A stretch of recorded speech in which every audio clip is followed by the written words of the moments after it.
பாரதி ராஜா படத்தில் அறிமுகம் கிடைச்ச போதிலும் சுமார் 20 வருஷங்கள் வரைக்கும் திரை பயணத்திலிருந்து ஒதுங்கி இருந்து அதுக்கப்புறம் மீண்டும் நடிக்க தொடங்கியுள்ள நடிகை தான் நடிகை ராமா.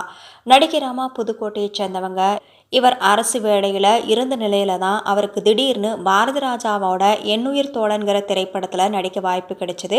சாந்திங்கிற இயற்பெயரை ரமான்னு பாரதி ராஜா மாற்றிய நிலையில எண்ணுயிர் தோழன் திரைப்படத்தில் நாயகியா நடிச்சாரு. அந்த படத்திற்கு ஓரளவு நல்ல வரவேற்பு கிடைச்சது. ஆனால் அதற்கடுத்து அவர் நடித்த படங்கள் தோல்வி அடைந்ததை தொடர்ந்து திருமணம் செஞ்சுக்கிட்டு குடும்ப வாழ்க்கையில செட்டில் ஆயிட்டாரு நடிகை ராமா. கிட்டத்தட்ட 20 வருஷங்கள் அவர் திரையுலக பக்கமே வரல. அதுக்கப்புறம் 2010 வருஷம்தான் அவர் பெயர் தமிழரசிங்கிற படத்துல நாயகிக்கு அம்மாவா நடிச்சிருந்தாங்க. அதுக்கப்புறம் தொடர்ச்சியா அவருக்கு அம்மா வேஷம் கிடைக்க ஆரம்பிச்சது.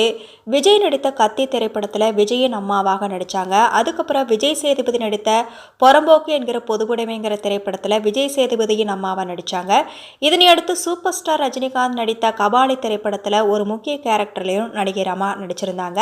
மேலும் வெப் தொடர் மற்றும் தொலைக்காட்சி சீரியல்களிலும் தொடர்ந்து நடித்து வரும் ரமாவுக்கு மிகவும் திருப்பு முனையா அமைந்த கதாபாத்திரம் என்றால் மெட்ராஸ் படத்துல கார்த்திக்கு அம்மாவா நடிச்சதுதான்.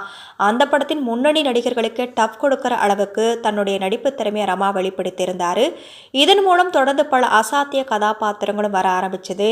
இதன் காரணமா பிஸியாக அவர் பல படங்கள்ல நடிச்சு வராங்க. இந்நிலையில் நடிகை ராமா ஒரு பேட்டியில் என் இளமை காலத்தில் தடகளம், சைக்கிளிங், ஸ்விம்மிங்னு பல விளையாட்டுகளில் கவனம் செலுத்தி நேஷனல் லெவல் பிளேயராக இருந்தேன்.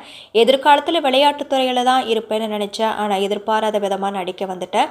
அம்மா கேரக்டரில் மனநிறைவோடு நடிக்கிறேன்.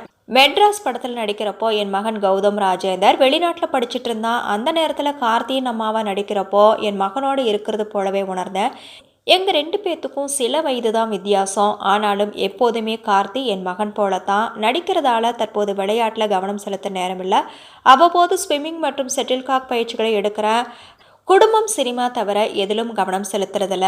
அடுத்தடுத்து என்னோட படங்கள் ரிலீஸ் ஆக போகுது. இனி ஓய்வு நேரங்களில் ஸ்போர்ட்ஸ்லேயும் கவனம் செலுத்த ஆசைப்படுறேன். சீக்கிரமே சென்னை அல்லது மலேசியாவில் ரெஸ்டாரண்ட் ஆரம்பிக்கவும் திட்டமிட்டிருக்கேன்னு புன்னகையோட ஒரு பேட்டியில் நடிகை ராமா தெரிவிச்சிருக்காங்க.